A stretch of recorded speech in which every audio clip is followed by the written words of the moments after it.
हम पतले शोरबे की चिकन बनाने जा रहे हैं। इसमें तकरीबन 300 ग्राम मैंने चिकन ली है और ये मसाले हैं, जिसमें ये थोड़ा सा गरम मसाला है, 1 teaspoon chilli red pepper and हल्दी 1/2 टीस्पून एंड धनिया 1/2 टीस्पून और थोड़ी सी जो मैंने ऑलरेडी अनियन फ्राई करके रखी हुई है वो ली है और नमक है। तो ये जो मेरा गरम मसाला है वो मैं इसमें डाल दूँगी और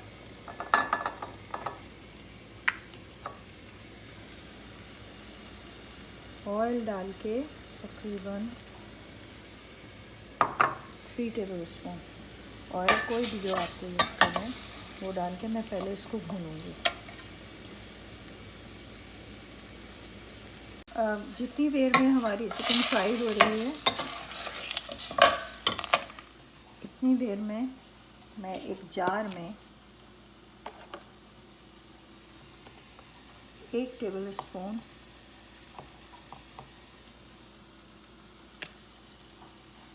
लहसुन अदरक और ये जितना मसाला है इस सब को इसमें डाल के, और ये दही है 1 टेबल स्पून भर के ये इसमें शामिल करेंगे और ये मेरे पास प्यूरी है, इसको भी मैं 1 टेबल स्पून लूँगी और इन सब चीज़ों को मैं ब्लेंड करती हूँ। अब हमारी चिकन ऑलमोस्ट भुन गई है और मैंने ये इस ब्लेंडर से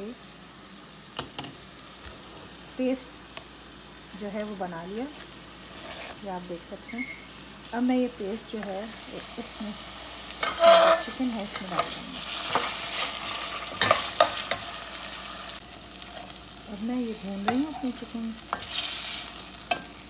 इस मसाले में। जब ये बिल्कुल भुन जाएगी और खुश्क हो जाएगी तो इसमें बॉयल पानी डालूँगी शोरबे के लिए, और ये मैंने हरी मिर्च और धनिया है ये रखा है, ये भी मैं मिला दूँगी इसमें। इसको मैंने पूरा रखा है ऐसे ही, मुझे ऐसे ही पसंद है। तो मैं ये जब ये डन हो जाएगी तो मैं इसको इसमें मिला दूँगी, फिर आपको दिखाऊँगी। तो देखिए अब ये भुन गया है और इसने घी भी छोड़ दिया, यही निशानी है भुनने की। अब मैंने जो बॉयल पानी रखा था मैं वो शामिल कर देती हूँ और साथ ही साथ जो धनिया और मिर्चें रखी थी वो भी इसमें शामिल कर दी मैंने। अच्छा जी, अब हम इसको दम पे रख देते हैं 10 मिनट के लिए, ठीक है। ये देखिए ये बिल्कुल डन है हमारी पतले शोरबे वाली चिकन। ये देखिए शोरबा इतना पतला है इसका और बिल्कुल मिला मिला शोरबा है, ठीक है। और जायका तो बहुत ही अच्छा होगा।